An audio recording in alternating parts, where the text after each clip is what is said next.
the lead up to the miners' strike, there was certainly an air of gloom and pessimism. The writing was on the wall. We all knew, and been warned by Scargill for months prior to that it was something we had to do to protect our futures. It was a whole industry, millions of men fighting for the future. But as for the future of coal mines of those days, I don't think any of us had any idea it was going to be so quick and so strong.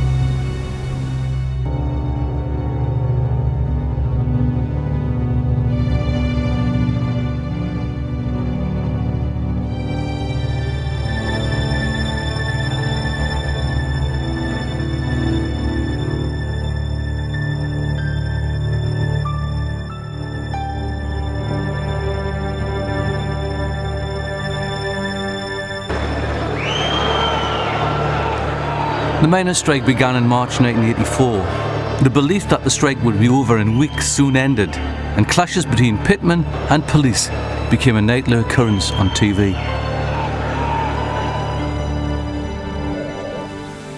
I think the feeling at the time was that we had to do something about it and to keep our jobs, because we'd been warned and told, especially by Margaret Thatcher, that she intended to deindustrialise the country. Which we'd already seen done in regard with the steelworks and docks, etc. And we knew that we were next. What I did find is during the miners' strike and since, how rapidly all these pits become uneconomic all of a sudden. You know, everybody was in the same boat. Everybody had mainly the same problems. So there was always somebody they talked to or to give you a bit hand with something. I mean, nobody had any money. We thought we were going to win, and we were going to keep the collieries, not just Westoe colliery, but all the collieries of the British coalfield. Being a union committee man, I was brought on board to produce food parcels every week. When you're on strike and you've got no money coming in at all, you do manage, and we did get little parcels from the miners' hall on a Tuesday with a few tins of hot dogs, occasional chicken, that sort of thing. And you just get on with it, because you can't not get on with it. My wife actually went back to work. My son had just been born 6 months before the strike, and so she was sort of back at work on a sort of part-time basis. The mortgage just got put in abeyance, and all the bills were sort of put one side. But you get by. I don't know. It's nice in a sort of strange way to struggle, because then you realise how little you do need to exist.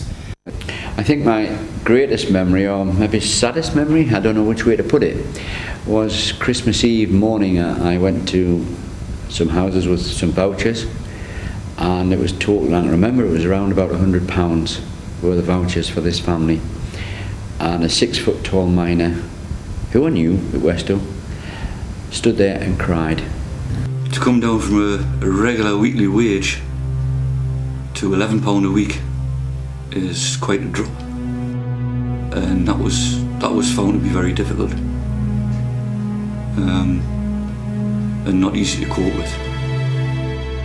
As the strike wore on, it caused a lot of divorces, separations, and general trouble in families. We knew one family with 2 boys didn't live far away from here. They never ever got back to their marriage, and we knew lads had to sell their cars, and they had, they couldn't have any nice things. We all had. I mean, there was a lot of stress. I mean, there's some people who, by virtue of the fact that their families weren't behind them, possibly like some of the lads, their father-in-laws would get onto their daughters, who would then get onto the guys and say, my dad says you should be going back to work. The people that were best off actually were the people that were in pit houses, because their rent was the littlest. They only paid a couple of pounds, I don't know what it was. It wasn't a large amount. People in council houses, I think they might have been allowed to let their rent build up and pay off, but the people with mortgages, it was different altogether. I mean, we were canny because we didn't have a big mortgage, but we did know some lads with quite hefty mortgages who had to sell up.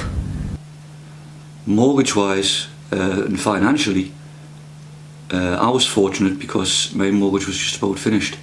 So I went and saw the Northern Rock and explained to the manager, and he just told us to pay a token payment each week. Things like insurance policies had to be cashed, life insurance policies had to be cashed, and that brought a bit of cash in. Also, I had an extra special dad who helped us out financially. And I was on the committee at the time, and there's a couple of lads that came in and said, look, we've been back to work, but we've come back out. And they came basically to own up, and they were castigated, which I completely disagree with.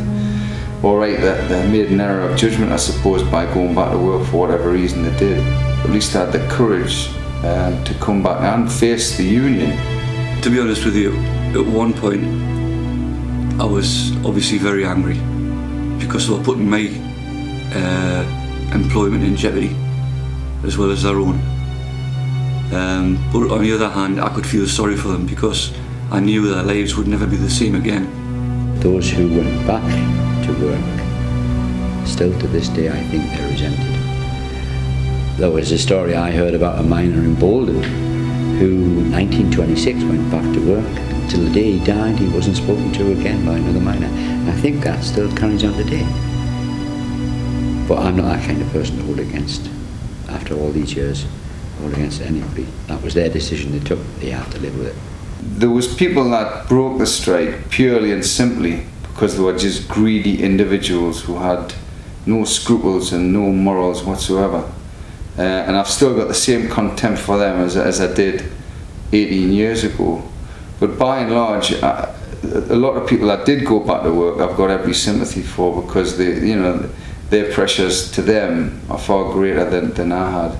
And we knew lads that had went back, and you had to show tolerance and kindness because their situation, personal situation, was different to yours.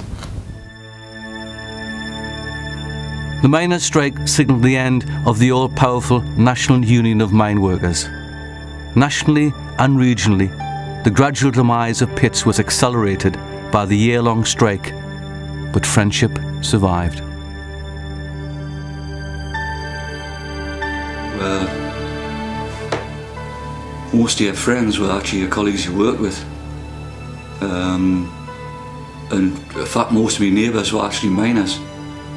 So I think I knew nearly all of them, you know. It's a close-knit community, the mining community. So we all tend to know each other, even if it's just a nod to as you go by. Kind of a very unique thing, which was really hard to explain. I mean, it was one of that everybody's in the same boat. Everybody knew certain ways around things, and information would be passed on, you know, like giving food parcels out down at welfare rates or whatever it was at the time. And so word got round, you know, that you qualify for this, you are eligible for that sort of thing. Yeah, there was a really good deep bond, which now 18 years on I still have with a lot of lads that I haven't seen for a long time. When you're down the pit, you rely on everyone around you for your security and safety, and that continued during the strike. The same as what it was underground, it became on the surface. We all looked after each other. They did help each other, and it was a strong bond. But I think that industry is like that because it is a very dangerous profession, mining, and they tend to care about each other, and they did. And from my point of view, they still do. A friend of mine worked for a local bicycle company around here, and I'd been given a bicycle, and he was going to take it down and do it up for my son for Christmas. Never found out about this. He will now. And he took it down to the place, and the manager saw it and said, "What are you doing?" He said, "Oh, I'm just refurnishing this a bit for my friend, he's on strike." And he says, "Don't." And he give my son a brand new bike. But it all stemmed from this one person who asked me to do a dining room. Shifted an elderly lady from a single person's flat into sheltered accommodation in Olive Street up there, and went up to the flat, picked carpet up. I went in and decorated, and John went and took this carpet and brought it down and put it down there, and we moved that lady into her shelter. She was poorly, actually. She had cancer and she didn't need help, and she was single, and she said at her old age she never realised she had a son. And this was my John, and I think it was a football match on at Wembley. There was something to do with Wembley, and the Gazette ran this special bus, and it included a ticket and your bus fare to Wembley. And this lady, Lydia, they called her, she's still alive I think, she says, "Now how much can I pay you?" Now it was embarrassing. It didn't matter where you went, it didn't matter how much work you done, it still stuck. And she said, "Oh, just give us what you think." And I actually asked her for £37. She says, "That's a strange patch." She says, "What do you want £37 for?" I says, "The price of 2 tickets to Wembley, one for John and one for my lad." It was a Gazette thing, and it cost £37 for both of them. And she laughed. She said, "Oh, I'll give you more." I said, "No, the Ben's dying to go to Wembley with his dad. That'll do fine." I think it's the only year I've ever gotten a suntan. Well, I remember getting burned, to be honest with you. I've never actually had a suntan before, but that year, with being in the fresh air all the time, taking the kids to the beach, etc., yes, I got a suntan. I mean, we gone down to Orgreave and Pickerton, and to be honest, you know, the courtworks in Orgreave, it was a big sort of road went down, and then you had the police sort of cordon or the police line, and they were just bobbies, local lads in that you know, that the short sleeve shirts and stuff, and we were going down in t-shirts and jeans and that. And then the wagons would come, and then we'd push them, they'd push us, you know, that sort of thing. And then when it was all over with, they'd pass the cans of stones out and that, you know, and that was great, you know. But sure enough, on that very day, which I think was the 19th of June, on that Monday, we went down, and we'd just done the North Run the day before, and we had our North Run t-shirts, shorts on, trainers and all that sort of thing. And we walked down this road to the police lines, and it was just unbelievable. Thatcher obviously getting onto the police and sort of wanted to push the boat out and step it up another notch. And here they were in the riot gear with the horses and God knows what. It was just like a completely different police force. These were the Met. And it was just so bizarre that day to see what actually can happen in a small sort of Yorkshire town sort of village, you know, how anarchy you'd sort of get out of hand, you know. That was really scary. But the funny thing about it was, like, your legs were bloody aching, and the last thing you wanted to be doing is be chased by bloody police officers all over the town, you know. Well, Halfway through the strike, it was quite common to get up in the morning and go and pick your meal up and find a packet of bacon or something to be shoved through with the meal, you know. Obviously from a neighbour, could have been a different neighbour every day for all I know, but you never actually found out who it was, you know. You're just pleased you got out, simple as that. There was one lady I used to clean her blinds. They were horrible, big windows they were, with Venetian blinds, and I used to take them down, and I would put them in the bath and hang them on the line, and then clean her windows and hoover her up. And it was baking day for that lady, and I had more currant buns and scones than I could count, and I used to bring these buns home, and John would say, "I know where you've been." He'd say, "Can you not ask her to make a plate pie for next week?" And we'd just laugh. I loved my job, and it became more of a hobby than a work, a job, you know. I loved it. I loved the camaraderie, you know, down pit as well. Used to get on great with all the guys. Used to work hard, play hard, drink hard, and have a good laugh. Yeah, I miss all that. I would imagine there's quite a few others miss it as well.